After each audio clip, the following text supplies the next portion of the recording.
భారతదేశ తొలి ప్రధానమంత్రి జవహర్లాల్ సేవలను కించపరిచే విధంగా జరుగుతున్న వ్యాఖ్యలను మంత్రి పొన్నం ప్రభాకర్ తీవ్రంగా ఖండించారు.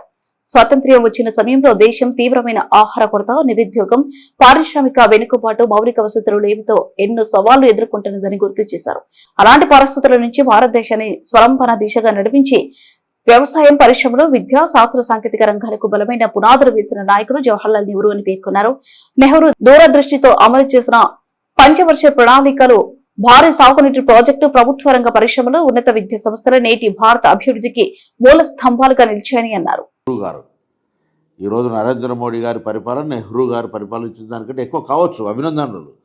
కానీ నెహ్రూ గారు చూపెట్టినటువంటి మార్గము వలన ఆనాడు ఏర్పాటు చేసినటువంటి విద్య, వైద్య సంస్థలు, ప్రాజెక్టుల నిర్మాణం వల్ల ఈ దేశం ఇంత పురోగతి చెందింది.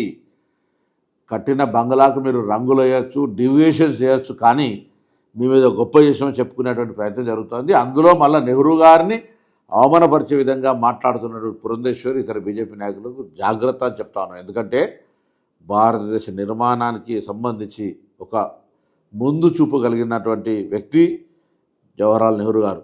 వారి ముందు చూపు వల్ల ఈరోజు 100 దేశాల్లో మరి సీఈఓలు మన భారతీయులు ఉన్నారంటే కానీ, ఈరోజు మన యొక్క ఆహార ధాన్యాలు బయటి దేశానికి ఎగుమతి అవుతున్నాయి. కానీ ఇక్కడ ఉద్యోగ అంశాలు నవరత్న కంపెనీలు కావచ్చు, ఇతరత్ర పెట్టి ఉద్యోగ సమస్యను పరిష్కరించడం కానీ, పారిశ్రామిక రంగంగా ఆ విధంగా ఈరోజు దేశం స్వయం సమృద్ధిగా ఎదగడానికి నెహ్రూ గారే కారణం. నెహ్రూ గారు నామినేటెడ్ ప్రధాని, ఈయన ఎన్నికైన ప్రధాని. మతము తప్ప ఇంకొక మాట లేని రాజ్యాంగాన్ని అవమానపరిచి అప్రజాస్వామ్యానికి వేదికగా ఇలా చూస్తా ఉన్నాం. ప్రతిపక్ష పార్టీ ఉండద్దు. ఆనాడు నెహ్రూ గారి ఆలోచన బలమైన ప్రతిపక్షం ఉండాలి అనేటువంటిది.